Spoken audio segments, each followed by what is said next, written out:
Hello everyone, this will be a video to accompany some slides I posted about the topic nomenclature, the mole, and counting in chemistry. Okay, so without further ado, I'll begin to share the slide deck. Okay, so nomenclature, the mole, counting in chemistry. Okay, what can we say about these slides? So nomenclature, what does nomenclature mean? It means naming. So this is, we start to look at naming chemicals. And one of the hard things about naming chemicals is there are different ways that you do things. So there's different generations of called chemicals by different names, and we are left with all these fragments of names. So I think it was in the 90s that the chemistry, the IUPAC, which is the International Union of Pure and Applied Chemistry, the IUPAC came together and tried to systemize the name. So that's all that we'll be expected to learn is the systematic names of chemicals. Okay, so just be on the lookout for that. Okay, so there's a couple of trivial examples in this slide. I don't think we need to dwell on them, other than to say that, you know, we're going to have symbols of elements with numbers. And if ever you see a subscript like here, that would just mean there's 2 iron atoms and 3 oxygen atoms. Okay, so compounds exist in different forms, molecular compounds. Pretty much what I wanted to say, I have the printout here, so I'll look at my notes, what I wanted to say about these slides. I definitely want to say what covalent means. So we see right at the bottom here, it says molecular compounds are also called covalent compounds. Well, covalent means share electrons. So if I enable this draw functionality, I might be able to scribble something on it here. So covalent, you can think of cooperate, valence electrons, and you've got covalence. So the covalence of electrons is the sharing or the cooperating of electrons. So when we form covalent molecules or compounds, it's because electrons share. Okay, I think that's what I wanted to say about that slide. And we know that covalent compounds form typically between nonmetals only. The sharing of electrons happens typically between nonmetals only. There are other types of interactions that happen with other types of elements. Okay, we have ionic compounds. Ionic compounds, instead of just nonmetals, these are metals and nonmetals. So we know distinctly where they are in the periodic table. Looking at the periodic table, towards the left you have the metals, towards the right you have the nonmetals. In the top right corner you have the nonmetals. So here we're pretty much exclusively looking at a mixture of both. Different type of interaction. Instead of covalent interactions, we have an exchange of electrons here. So here we can say this is an exchange of electrons, simply because there's a mismatch in strength between metals and nonmetals. So whereas in nonmetals, in the previous case where you had covalent bonds, you would have a similar strength match. So there'd be no chance for exchange, you just have sharing. The concept of exchange here implies that one member of the partnership is stronger than the other. In this case, the nonmetals are stronger than the metals and are able to exchange, in other words, pull all the metals' electrons towards themselves. Okay, that's pretty much what I wanted to say here. Now it's this, we'll allude to it a bit later in this slide deck, but this exchanging or sharing is the origin of where these ratios, the Joseph-Proust definite proportions, come from. So we want to keep that in mind. It's going to come up in a few minutes. So if I put that there, okay, so that's going to come up in a few minutes. Okay, nothing else I wanted to say here. Okay. Next slide. Here's some representations that you might see. So we have, symbolically, we just have atoms on the left. You can see these green spheres, or turquoise. It looks like turquoise from where I can see. Anyway, so let's say, for example, these are atoms of argon. You can tell that they're just single elements because there's the same type of element here, color-coded, nothing else going on. Looking in the middle, that represents some bromine molecules. Here you can see it's a molecule because it's more than one element, and you can clearly see clusters of two elements together. And then the ionic compound on the right, where it says formula units are NaCl. Well, here you can see, looks like a crystal structure formed here. So you can see here that the large green structure is, that would be Cl minus, and then the small gray structure would be Na plus.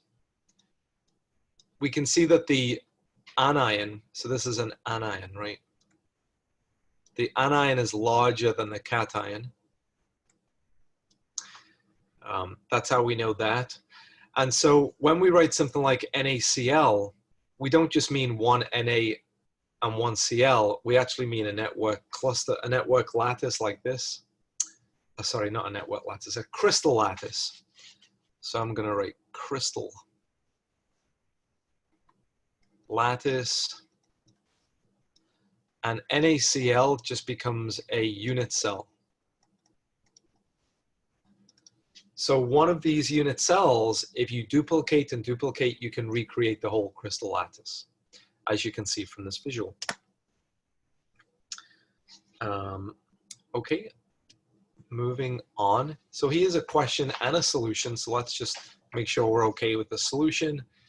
The question says, classify each as ionic or covalent. So you've got calcium chloride. We know it's ionic because calcium is a metal and Cl is a nonmetal. So we know a combination of metals and nonmetals would be ionic, and we know if it's ionic, it's going to look like the crystal lattice that we saw on the previous slide. Carbon tetrachloride, or CCl4, we know it's covalent because they're all nonmetals. C and Cl are nonmetals. Water, or dihydrogen monoxide, or H2O, we know is covalent because H2 and O2 are nonmetals, because H and O are nonmetals. And then finally, iron 3 oxide, Fe2O3 is ionic because iron and oxygen, iron is a metal. So iron is a metal. And oxygen is a nonmetal. Okay. So hopefully that was straightforward. Moving on. Okay, there are 7 diatomic molecules in the periodic table, and here they are, and here's the location in the periodic table. And I'm just going to quickly pause this recording because there's a police helicopter flying around, and I would like to see what the police helicopter is saying. So I am going to pause this recording real quick. Okay, I'm now resuming the recording, so I had to go check out what was going on. Anyway, moving back to chemistry. So I would highly recommend that you memorize these 7. So hydrogen, nitrogen, oxygen, excuse me, fluorine, chlorine, bromine, and iodine. I would memorize them just because whenever you see the word hydrogen in a chemical equation, you should write H2. And if you're on the lookout for these 7 molecules, then you won't accidentally write H instead of H2 or N instead of N2. Okay. That's really all I want to say about that slide. Just memorize that. The next slide, allotropes. Okay, allotropes is essentially a vocab word, but I want to put it in context of multiple proportions.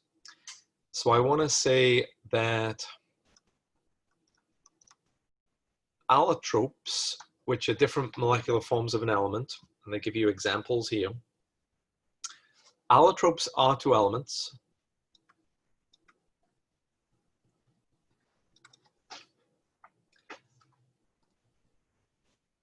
What multiple proportions? Remember John Dalton's multiple proportions. What multiple proportions are 2 compounds?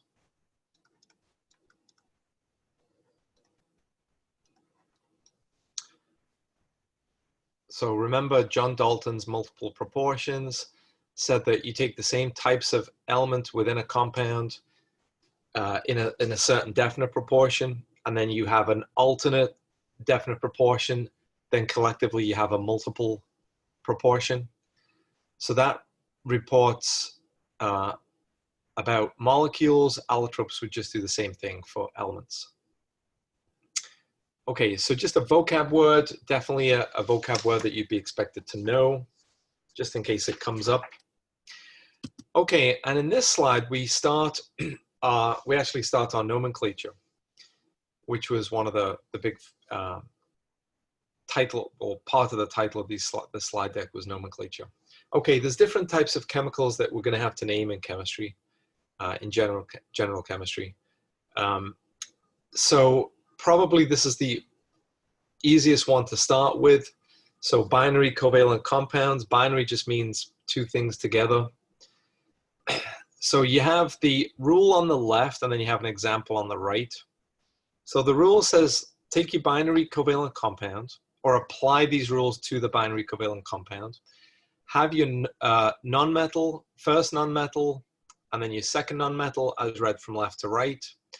The first nonmetal takes the prefix and the name. And then the second nonmetal takes the prefix, the root, and the suffix "ide." There is one exception. You never start the name with mono. So on the next slide, I actually list the prefixes. There's a conventional rule that you never begin a name with the prefix mono, and you'll see with examples that this makes sense. Okay, so we've got N2O, so we've got a mixture of nitrogen and oxygen, or 2 nitrogens and oxygen. So the fact that we have 2 of them is great, but we just list what they are, nitrogen and oxygen. 2 of them has the prefix di, so I have dinitrogen. And then I have 1 oxygen, the prefix is mono, but that would be monoxide. And in English language, we don't like too many vowels close together because it's awkward to pronounce. So it just condenses to monoxide. So the final name is dinitrogen monoxide.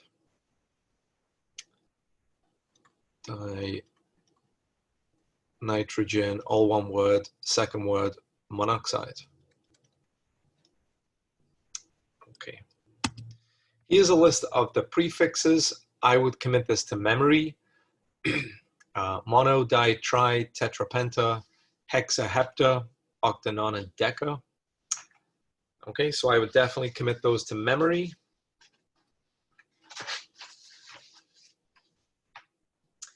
And here's some more questions using those rules to name some binary covalent compounds. Ni3 nitrogen triiodide. There's one nitrogen, but we don't begin with mono, so that you wouldn't say mononitrogen, but we do have the prefix for 3 iodides. Nitrogen monoxide, we do have the prefix for the oxygen, but we don't have the mono prefix for nitrogen. Dinitrogen tetroxide, diarsenic pentoxide, carbon tetrabromide, tetrasulfur tetranitride. So these just follow the rules. I mean, there's not much more I can say about it. Learn the rules and follow the rules. Seems to be the message there. Okay, so that's binary covalent compounds. What about ionic compounds? Well, there are different types of ionic compounds. We have, as you can see in general, on the left, we have ionic compounds. We have different types of ions. We have positively charged ions, which are cations. So these are the positively charged ions. We have the anions, which are negatively charged. But then within the cations, we have constant charge cations, which just have the name of the element. And then we have variable charged cations, which take the name and then a Roman numeral, which is called stock notation, to specify exactly which variation that you have. And then in the anion can be monatomic or it can be polyatomic. Monatomic just means one element with the charge. Polyatomic means a collection of numerous elements that house the charge. Okay. So we have some examples here. The one on the in the middle, calcium chloride. Calcium is a group 2 metal, so it's in the S block, and S block metals have a constant charge. If you're in group 1, you're always +1. If you're in group 2, you're always +2. It just takes the name of the element. So calcium +2 is just called calcium. And then chloride is a nonmetal. It's a constant charge nonmetal, but more importantly here, it's a monatomic nonmetal. So it has the root chlor and the suffix ide. So it just becomes calcium chloride. But on the right, we have iron 2 sulfate, where iron is a transition metal, so it's a variable charge cation. In this case, on this occasion, it's iron 2+. And sulfate is polyatomic because you have more than one element housing the charge. You have sulfur, 4 oxygens, so you have 5 elements total, 2 charges spread over all of them, so that's polyatomic. And we have iron 2 sulfate. Okay, let's look at the periodic table with some charges laid over. So here you have a non-exhaustive list of charges. You can see that we have the S block over here. These yellow, the yellow coloration here is the S block. And these are constant charge.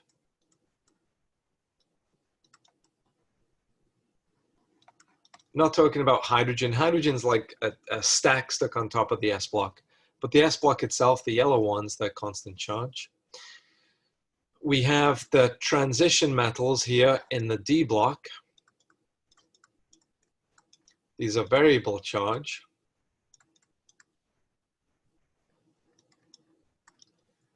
And then we have the nonmetals here in the P block.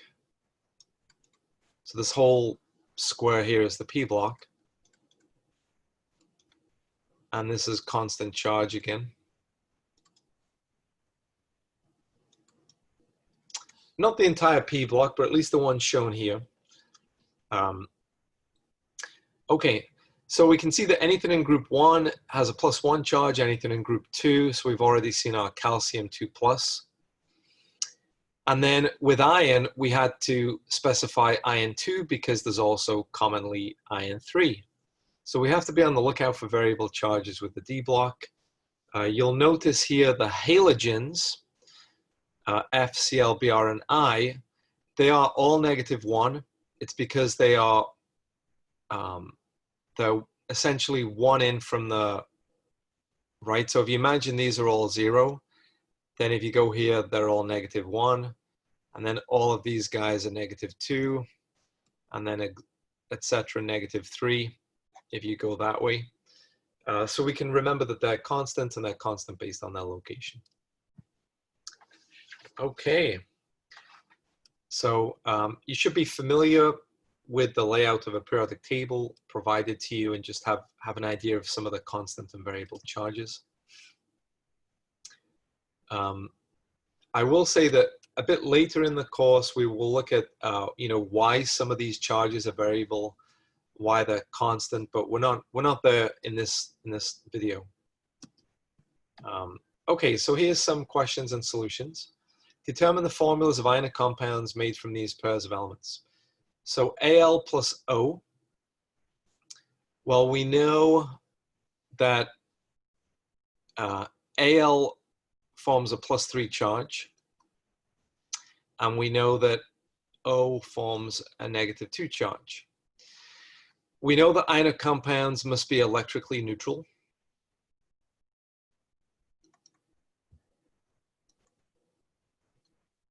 So the sum of the charges must be 0. So you have to, 3 and 2, you have to factor them into a constant so that there's no left over. So 3 and 2 both factor into 6. And to get 3 factored into 6, you have to scale it by 2. 2 positive 3 is a positive 6. We know that 2 negative, to scale it into 6, you'd have to multiply it by 3.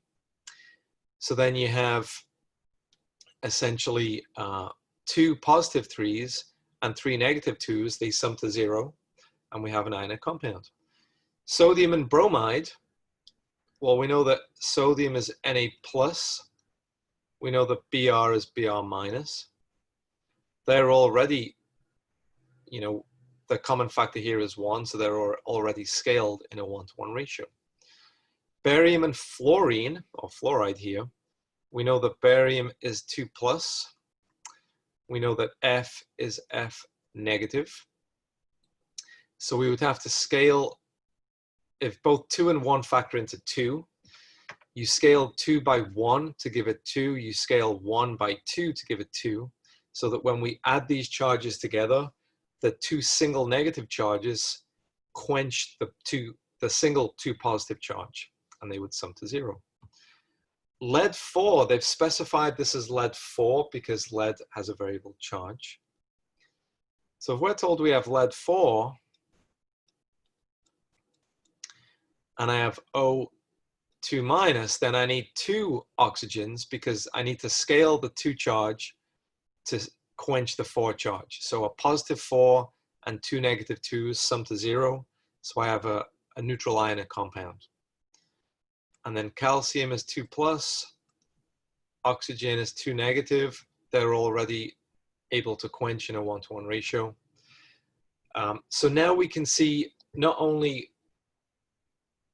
how to name these compounds, but the origin of the ratios, the origin of the definite proportions.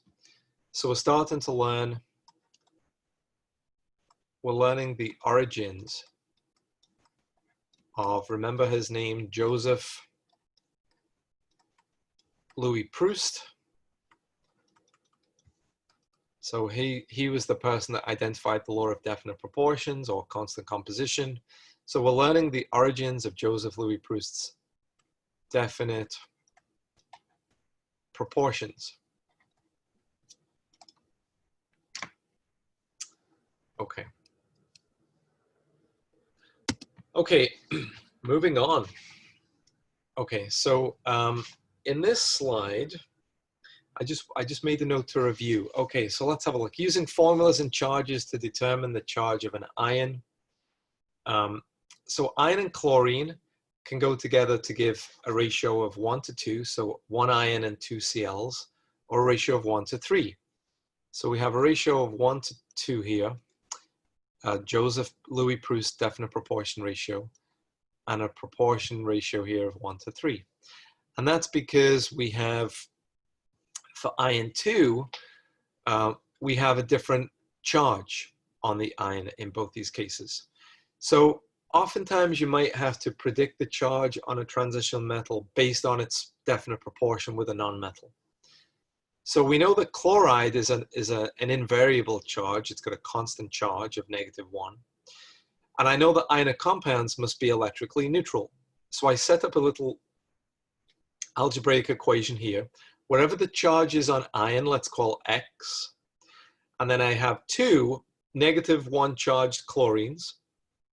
And the whole thing must sum together to give 0.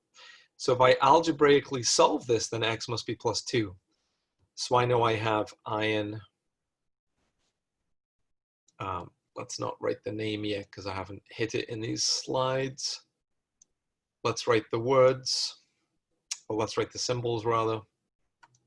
So I know I have ion 2+, and that's why I have 2 chlorides, because a single +2 and 2 single negatives sum to 0. Okay, and then in ion 3 chloride, again, wherever ion is, I'll call X. I have 3 negatively charged chlorides, and the whole thing must equal 0. I algebraically solve for X, and X equals +3. So I know I have ion 3+, and then I have 3 lots of these negatively charged chlorides, and that's why they sum to 0. Okay. So moving on. So flick into the next slide. Okay, I've made a note in my notes here to remind you that this is not the exhaustive list that you have to learn. This is just an example of some common polyatomic ions. Remember, polyatomic means many atoms. So ions that are constituted by many elements. I've already distributed a slightly more extensive list to my students. If you're not my student and you're watching this video anyway, you can definitely, just search on the internet for something that's a bit more exhaustive than this list. So at this stage, you just have to learn the names of some of these compounds. There's not much more you can do. There's no strategy. It's just some flashcards and just learn the names of them. Okay, so let's apply some of these things here. Okay, so we've got a mixture of chromium and sulfate. We have to make sure that the sum of the charges is 0. So they're already, if we add them together in a 1-to-1 ratio, they'll sum to 0. So I just go ahead and do that. However, let's look at chromium 3 and carbonate. Chromium 3 obviously has a +3 charge, and carbonate has a -2 charge. So I need to have this in a 2-to-3 ratio, because I would need to scale this by 2 to give a +6 charge. And then I'd need to scale this by 3 to give a -6 charge, and they must always sum to 0. Okay, so you can see that the 2 and the 3 here is represented as the 2 and the 3 here. But if I've got a multiple of polyatomic ions, I have to put them in parentheses. If I don't, I'd have 33 oxygens instead of 3 carbonates. So you only ever put polyatomic ions in parentheses if there's more than one. You never put polyatomic ions in parentheses if there's only one of them. Okay. Here's some more practice. So we've got the barium ion, the silver ion, cobalt-2 ion. Why do we have to put the Roman numeral? We have to put the Roman numeral, which is also called stock notation. So it's just a Roman numeral. Because there's a variable charge. Cobalt's a transition metal. It has a variable charge. Whenever there's a variable charge, you have to specify the variation. You should go ahead and memorize these Roman numerals.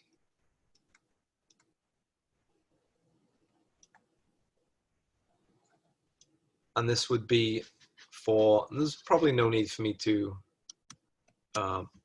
draw a line through the word Roman numeral, right? I probably meant to underline it.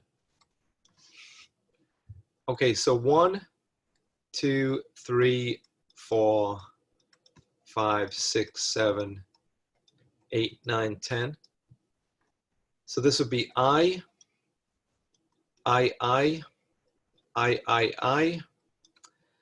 and then let's do 5. 5 is V. 4 is 5 minus 1, and you represent a minus 1 by putting a 1 on the left. So we would do I5. So that's a 5 minus 1 because the 1 is on the left. 6 is 5 plus 1. We represent a plus by adding the 1 on the right. 7 is 5 plus 2. So that's VII. 8 is 5 plus 3.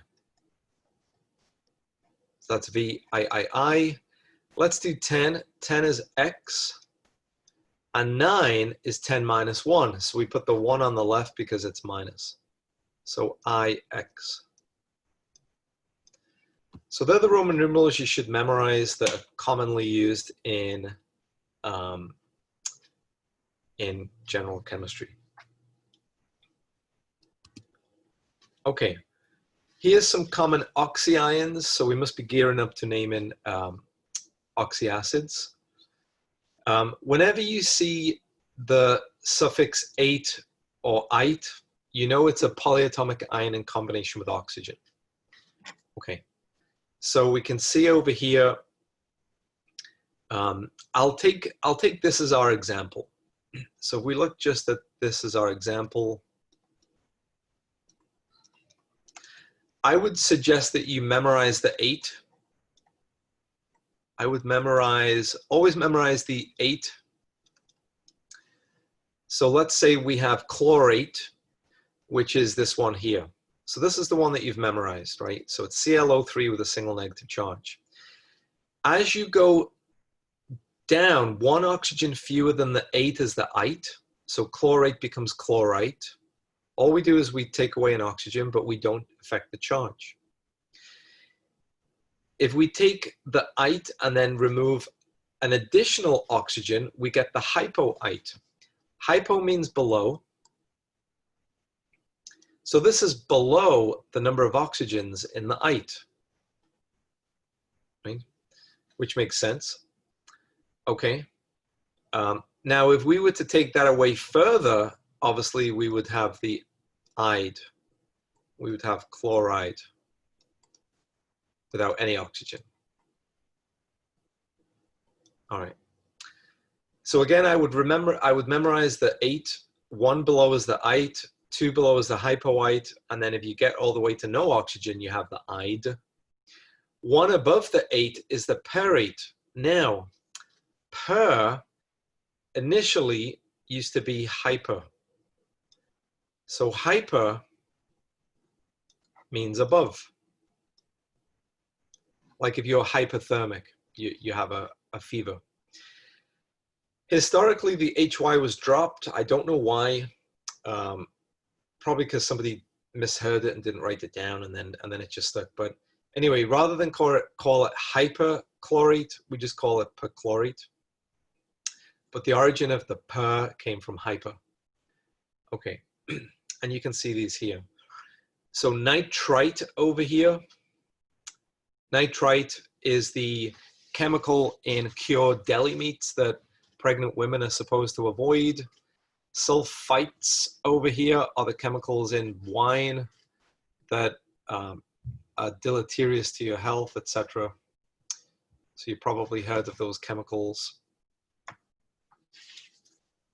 Okay, that's all I wanted to say with that slide. This slide is just an example, so let's have a look. Zinc nitrate. Zinc is not technically a transition metal. It has a fixed charge of +2. So we don't need any stock notation with it. Why is there a 1 to 2 mole ratio? Because we have zinc 2 plus, and I have NO3 minus, so you just have to memorize that nitrate is NO3 minus. Now I've got a +2 charge and 1 here, so I need to put the whole thing in parentheses before I scale it by 2. And obviously when you actually write this, as you can see properly on the left here, you don't write the charge. The charge is just so that students can learn how to do it. But chemists don't need to. Chemists know that there's a +2 charge on zinc inside zinc nitrate. Cobalt is a variable charge cation, so we need its stock notation here. So the 3 tells us it's cobalt 3. And then we saw on the previous slide that hypochlorite,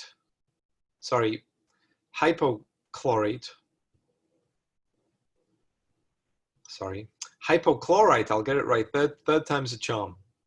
Hypochlorite is ClO minus. So to quench this +3 charge, I need to put this in parentheses and have 3 of them. Okay. All right, and that's all I wanted to say about that slide. So there's just a lot of practice that you're going to have to do. And for my students, I posted some practice nomenclature sheets. Anyone else that is not my student can just, you can reach out. Every professor from here to the end of time has dumped material online now. Just search for nomenclature practice worksheets and you'll find a gajillion of them. There's literally no point putting any more on the web now. Okay, naming hydrates. So hydrates are a type of ionic compound that absorb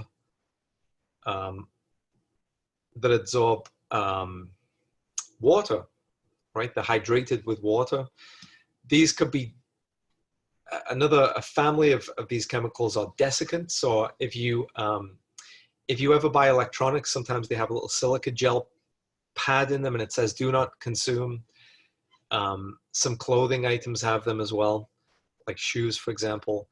These are examples of hydrates that will absorb water from the environment. Okay, so we would just add on to our ionic compound the name of these hydrates. So you would use the regular prefixes, mono, di, tri, tetra, etc. through deca, and then say the word hydrate. So copper 2 sulfate, CuSO4, dot 5H2O, just has a pentahydrate or 5 water molecules.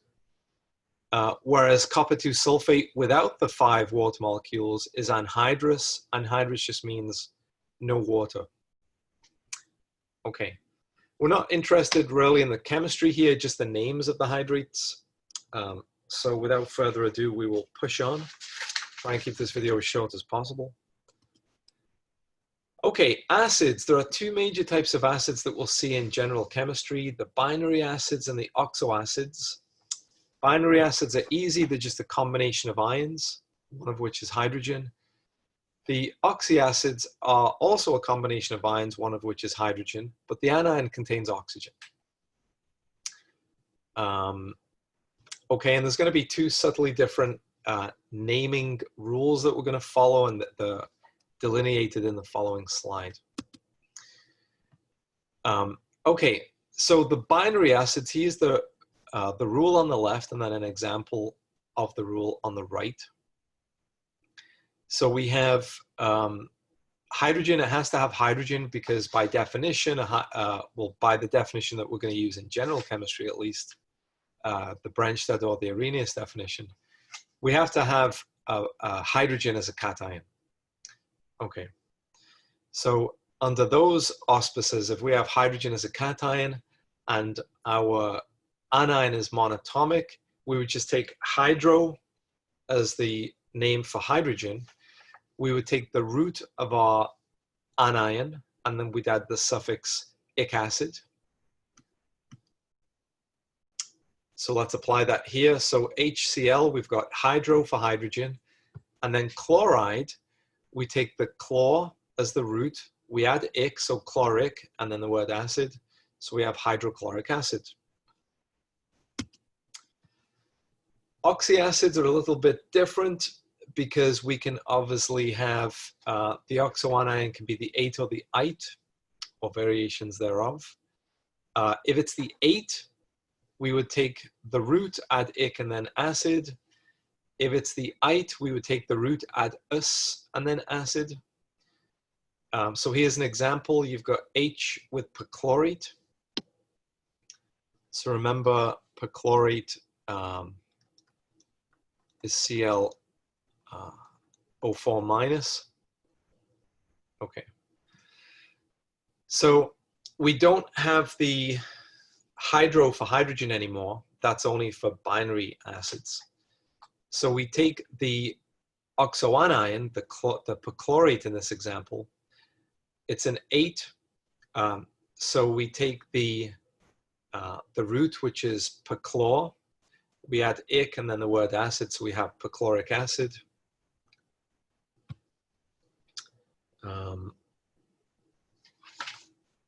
And then we start to look at some examples on the next slide. So these are all binary acids, no oxygens in sight. Hydrofluoric acid, hydrosulfuric acid, and hydroiodic acid as examples. And then we have D looks like an odd one out. This is a mixture of binary acids and oxoacids, oxyacids. So we have phosphoric acid, sulfurous acid, iodic acid, and hydrobromic acid. So you immediately, if you're asked to label the following names based on binary or oxyacids, if you see the prefix hydro, it's a binary. If you don't, it's an oxyacid. So you just have to get as comfortable as you can with those. So here's a summary that you can look at. It just, could make a nice cheat sheet, I guess. But there's no replacement for practice, and probably more than just memorizing tables. If you just get your hands dirty with a couple of examples, before you know it, you'll have a feel for how to do these things. Okay, I'll warn you, the next slide is pretty terrifying. The only reason I included it is because I had access to it. Personally, I don't ever follow something like this. And I don't know I don't know how useful it is to. My recommendation for anyone trying to name things would be to practice simple examples enough so that you don't have to rely on a big, ugly table like this. You'll have more of a feel for how to do it, and you'll have pattern recognition. Again, I include this for if there's any robots watching this, they like spreadsheets like that. Okay, that concludes our discussion of nomenclature. We're now going to shift gears and talk about the mole, which was the second half of the discussion that we had to do in this slide deck. The mole. Okay, the mole has a horrible reputation for stumping chemists all over the world. A mole is just a unit of quantity, and in fact, historically, mole came from the word molecule. So if you're wondering where on earth mole came from, it came from molecule, as you probably guessed. And mole is just a convenient way to count in chemistry. So as the example shows, a dozen becomes a convenient way to count 12 items. A gross, a convenient way to count 12 squared items. A mole is just a convenient way to count Avogadro's number of items.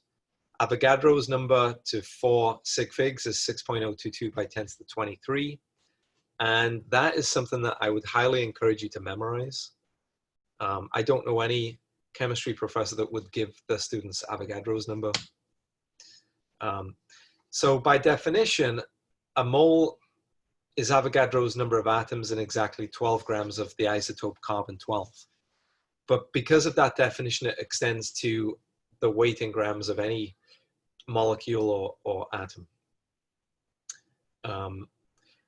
Avogadro's number, or the mole, is not, yes, it's an amplification tool, yes, it allows you to redefine the new one.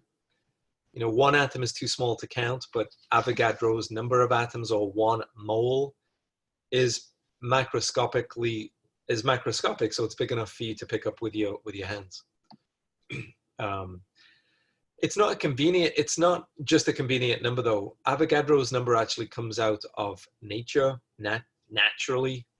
And to my knowledge, although I could be wrong, to my knowledge, it was Einstein that figured out what Avogadro's number was. Again, I could be wrong about that, but I think it was Einstein looking at Brownian motion that was able to figure out exactly how big Avogadro's number is. Okay, so it's a ratio of two fundamental constants. So it's a real thing. It's got nothing to do with humans. Humans find it convenient. Okay, so we are going to use this new mole, this new way of counting in chemistry or in stoichiometric calculations.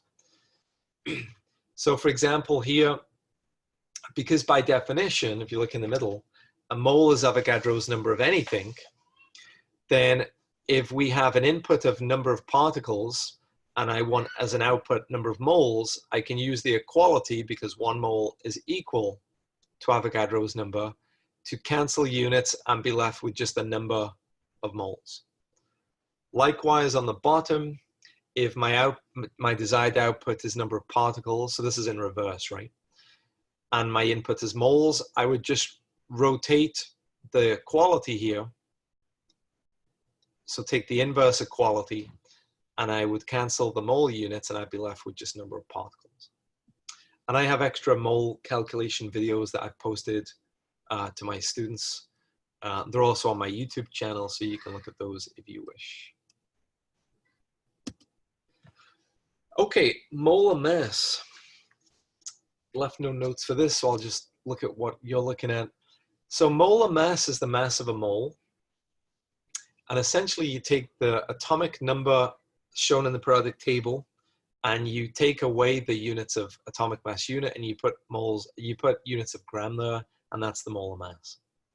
Obviously it's not the mass of one atom, or it has to be scaled by Avogadro, that's why it's so big. Grams is huge compared to an atom.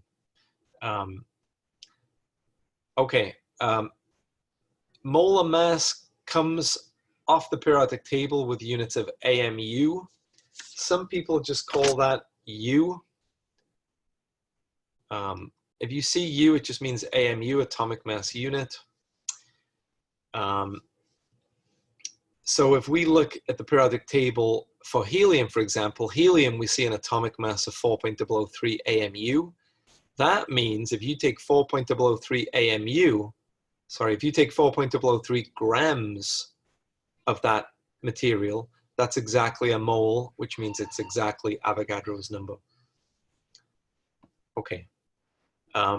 Here we have sulfur trioxide. Now, the weight here would just be, so the mass of SO3 is just going to be the sum of the mass of S and oxygen, 3 oxygens. Okay. So you take an element, just take the atomic mass. A molecule, which is just a sum of elements, you just sum all the masses together. Okay. Molecular mass and formula mass essentially mean the same thing. Molecular mass, formula mass, molar mass, and then wherever I put mass, you could put weight. Although weight and mass are different things, most people that say it don't bother with the difference. So molecular weight, molecular mass, formula mass, molar weight. They all go in the mix and people refer to them as the same thing. So all I want to show here is the connection back to the ionic compound. So when we looked at NaCl several slides ago, and we looked at we mentioned at least the unit cell for NaCl on the crystal lattice structure of NaCl. So the formula unit is just the unit cell. And typically on a page, because these things are in 3 dimensions and they're essentially large, we don't write down how many unit cells there are. We typically just write down that here's the unit cell. I'm not going to tell you, at least in this representation, how many unit cells there are. So we typically just write down 1 unit cell. Okay. And again here, these calculations just show you how you would arrive a formula weight. You mix carbon and 2 oxygen. You take the mass of 1 carbon, which is 12.01 atomic mass units, the mass of 2 oxygens, so 2 lots of 16 atomic mass units, combine them together, and you have 44.01 atomic mass units. It's a standard practice in chemistry to give at least 2 decimals. Give at least 2 decimals. So you don't want to round more than 2 decimals. Personally, I would say 2 decimals is all you need in chemistry. Some people disagree, and that's okay. Many people are wrong. Okay. Here's a graphic just to help you as you learn some of these stoichiometric relationships. Here, this script M is supposed to be molar mass, or formula weight, or whatever you want to call it. So to go from gram to moles to particles, you would first take gram and divide it by molar mass to get moles, and then you would multiply by Avogadro's number to get particles. And then you can interpret this backwards as well. And again, I do this more organically, to use a pun, in extra videos I've posted on mole calculations. So this is just something that you can have in front of you while you're practicing. Okay, so here's a question. How many moles of helium are in a party balloon that contains 2.74 by 10 to the 23 helium atoms? So here's the visual that we can use. So we want moles of helium as our final answer. So we would start by writing moles of helium. And then we immediately write moles of helium here, and then we set it equal to Avogadro's number. Because remember, we're going to construct it backwards, so it can be read forwards perfectly. So we start with what we want. We write it here and we set it equal to something we know it's equal to. So then helium atoms would go up here as a precede to our input, which was given in the question. Then when we run it forwards, we're guaranteed to get the right answer. How many moles of each element are in 4 moles of CCl4? So moles of carbon is our target for the first part. So we write moles of carbon here, and we set it equal to a mole of CCl4. Why? Because if I give you 1 molecule of CCl4, I've essentially given you 1 molecule of carbon plus other stuff. So it's got a 1-to-1 relationship here. Then our denominator here precedes itself here. And then I can easily use my input. My input was 4 moles. Likewise, if I do the same with moles of Cl, there's a 4-to-1 ratio here, because again, if I give you 1 of these, I've actually given you 4 lots of Cl plus other stuff. So I can use that 1-to-4 ratio. How many iron and sulfur atoms are in a nugget containing 0.25 moles of iron? What's that? FeS2. So S is -2. So that should be iron 4 sulfide. It's an unusual chemical. No. Yes, iron 4 sulfide. That's an unusual chemical. Okay.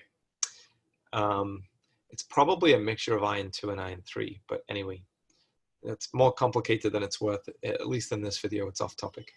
Anyway, I'm mumbling now, so let's carry on. So we want initially S atoms, so we write S atoms here.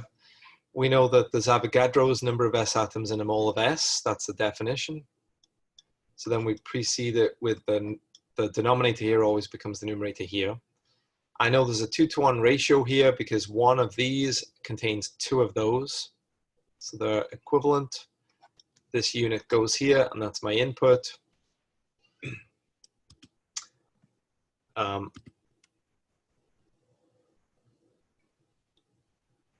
I actually don't have the solution for the iron here, I've just realized, but you can just follow along and it would be, you can duplicate that. In fact, I've got a feeling, no, I thought maybe it was underneath here. Okay, you can do something similar for the iron. Let's see, I did the S, yeah. So the iron, I'll just tell you what it is. So the iron, you would do the same. So the only thing you would change is here you would have Avogadro's number is 1 mole of iron. And then you would have 1 mole of iron is 1 mole of FeS2 because there's only 1 here. So essentially you would have half of this. So you'd have 1.5 by 10 to the 23 iron atoms. Okay, how many moles of aluminum are present in an empty soda can with a mass of 13.9 grams? We have the formula weight of aluminum here, 26.982 grams per mole.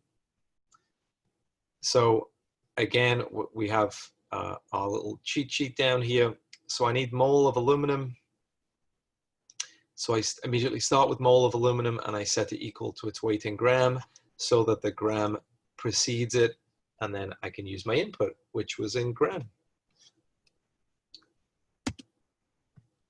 Okay, now we shift away from the mole and look at an application of mole, here, percent composition.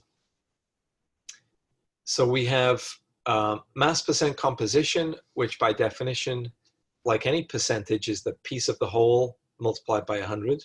So we have the mass of a constituent element divided, which is the piece, divided by the mass of the compound, which is the whole, multiplied by 100%, so we've scaled it to 100. And an example is, what's the percent carbon in methane, CH4, and decane, C10H16? Okay, so for methane, we would have the mass of carbon divided by the mass of methane, is the mass of carbon is 12.01 gram. That comes directly from the periodic table. The mass of methane is 16.04. So this number here is 12.01 for carbon, and then 4 lots of 1.01 for the 4 hydrogens. Excuse me. So you add those together, 12 plus 4.04, and you get, that's where this number comes from. I think it's rounded by a 0.01 here, but. Okay, take that ratio, scale it by 100, and you have 100%. Notice we had 4 significant figures here. So we have 4 significant figures here. This has no significant figures because it's a number, it's not a unit. So we need units for the significant rule to kick in.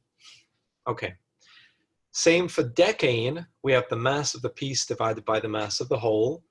So carbon again is 12.01. This time we have 10 of them. And then if we take the mass of decane, it's the sum of the mass of 10 carbons plus 16 hydrogens, sum those all together, and you get 136.23. Take the ratio, multiply it by 100, and Bob's your uncle. The answer is 88.16.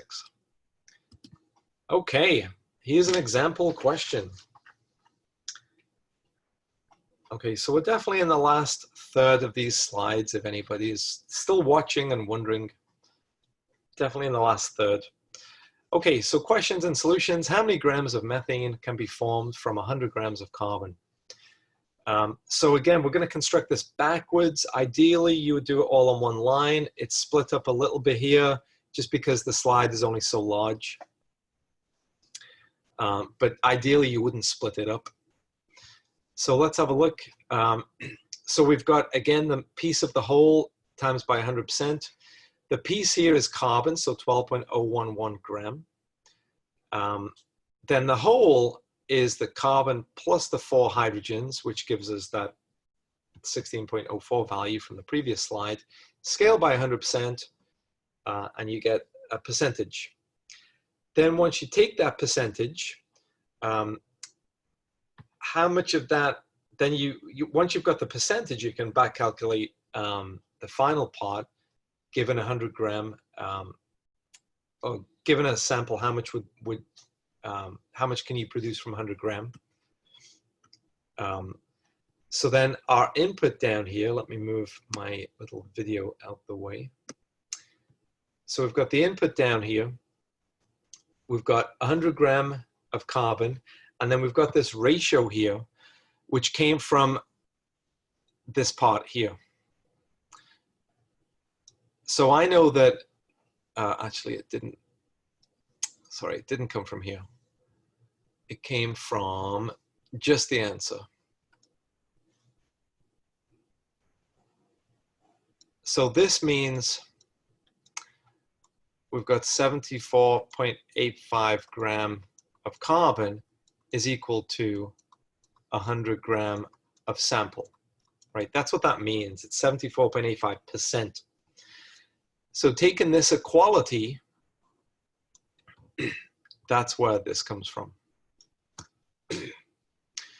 So I know in 100 gram, I have this much, and then I can cancel my unit here to just get a number of grams of methane, and hopefully that's as straightforward as it looks. Okay, we now move to empirical formulas. This is definitely something that is important in this early stage in chemistry. So an empirical formula is a formula in its lowest Joseph-Proust definite proportion, something that you can't simplify down any further. It's not necessarily the unit cell, but it's related to the unit cell. The unit cell that we've talked about so far is the actual building block. The empirical formula could be the unit cell, but it's the simplest subdivision out of which all unit cells are made. So it really depends on how simple the unit cell is in a given compound. The actual formula is a whole number multiple of empirical formulas, and we call those the molecular formula. So we call the whole number multiple of empirical formulas, we call this the molecular formula. Okay. So here's an example. 20 gram sample is found to contain 8 grams of carbon, 1.34 grams of hydrogen, 10.7 grams of oxygen. Convert these to moles. So the first thing you do, you always convert grams to moles. In fact, if you're not sure what to do in chemistry, always calculate moles. 9 times out of 10, it's always the best thing to do. So 8 grams of carbon goes in to this machinery here. This is a definition. The 1 mole of carbon by definition is its weight in grams. So they cancel and we have a number of moles. Same for hydrogen.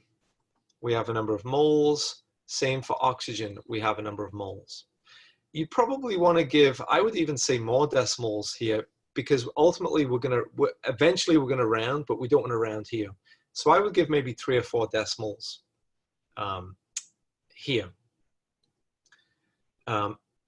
So we're told so far, based on the mole ratio, we have carbon 0.666, H 1.33, O 0.669.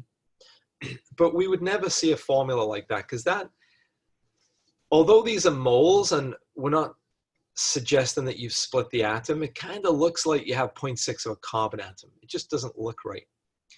So just for presentation, you know, a good PR campaign is as good as a bad product. So rather than have a bad product, we just need to massage it into looking better. So we would divide through by the smallest number. So here the smallest number is 0.669. No, it's not, it's 0.666. So we divide all of these numbers by the smallest one, which is 0.666. And we'd get a 1 for carbon, we'd get a 2 for hydrogen, and a 1 for oxygen, which looks a lot better. Warning about rounding though. Here's why you should definitely propagate a few decimals. Excuse me. You don't want to round the following. Excuse me. It's all this talking. If you talk for at least half an hour, you get a dry mouth. Okay, so if you have any of these, you would scale rather than round. The only things I would round is something that's like 1.1 or 0.99, I would round up to 1. 1.1, I would round down to 1. But anything like 0.2, you would multiply by 5. 0.25, you'd multiply by 4, etc. You really want to be careful about rounding when you've hit one of these fractional equivalents. So that's a cautionary tale. Okay, we have about 10 slides left for those of you that have made it this far. So let's keep going. So here's a question and a solution. Determine the empirical formula of a compound that has a percent composition of 43.7% phosphorus, 56.3% oxygen. And I've posted more sample questions for my students, and you can find more online. So you definitely want to assume you have a 100-gram sample, which makes sense because you have percentages. You're being given percentages, so you're told that the whole is 100, so you may as well assume you have a 100-gram sample and directly use the percentages. So here, although I've posted additional videos on how to do this myself, we can go through this rendition here. So convert the gram to moles as we've done before. And we have the mole ratio just like we had in the previous slide. We divide through by the smallest number. Here it's 1.411 is the smallest number. And we want whole number ratios. Notice that we get something that looks like a 2.5 over here. So we know not to round anything that looks like one of these. Anything that can scale to a whole number, don't round. So we multiply everything by 2 to scale the 2.5 to get 5. So we're left with P2O5. Empirical and molecular formulas. We said earlier that empirical formulas are the simplest unit. Molecular formulas are whole number multiples. So we might have to calculate that multiplying factor.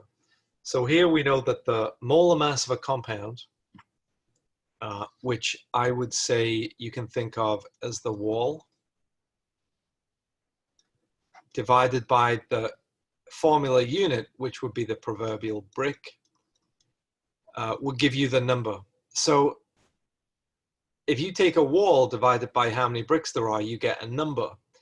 That's analogous to saying if you take the molar mass divided by the empirical formula, you get how many empirical formulas are in that molar mass. Okay. So here is a nice slide, nice because it has some spectroscopy as well. So let's look at acetylene, which is this chemical on the left. So this is acetylene used in welding. I guess that's where you would see this chemical. And this is benzene. Okay. So these have different formula mass. So acetylene has the formula mass C2H2, benzene is C6H6, but they have the same empirical formula. Same empirical formula because if you took this ratio here, if you divide both these numbers by the same number, 2, and here by the same number, 6, they both become CH. So CH is the empirical formula that these structures both have in common. Okay, so they both have the empirical formula CH, although they have different molecular formulas.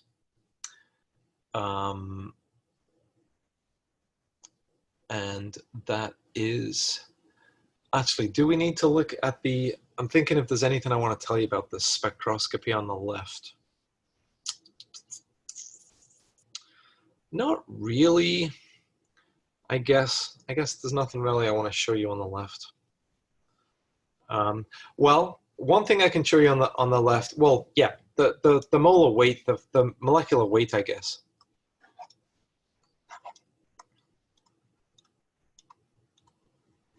This is the molar mass of acetylene, and this is the molar mass of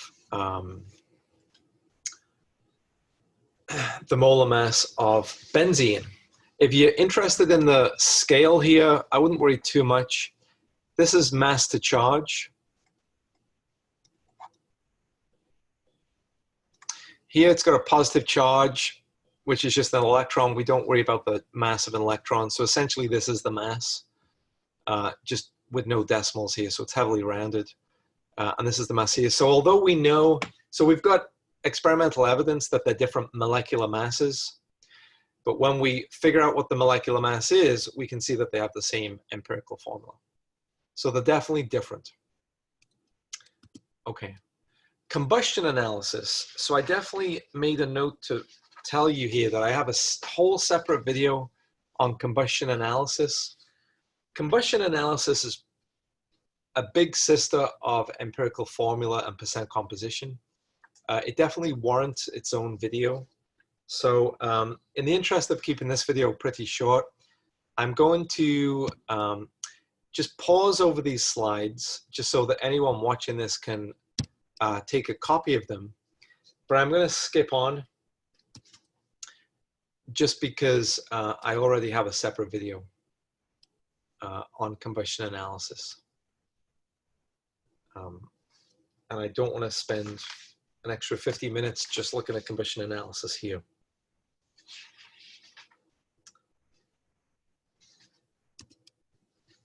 So again, I'm just going to leaf through these so that anybody looking at these slides that can't find my other combustion analysis video at least has something to be going on with. But I would encourage you to look at my other combustion analysis video because I have a preferred way of doing it, and my preferred way of doing it is highlighted in that extra video. So that is the end of these slides, and that is therefore the end of the recording.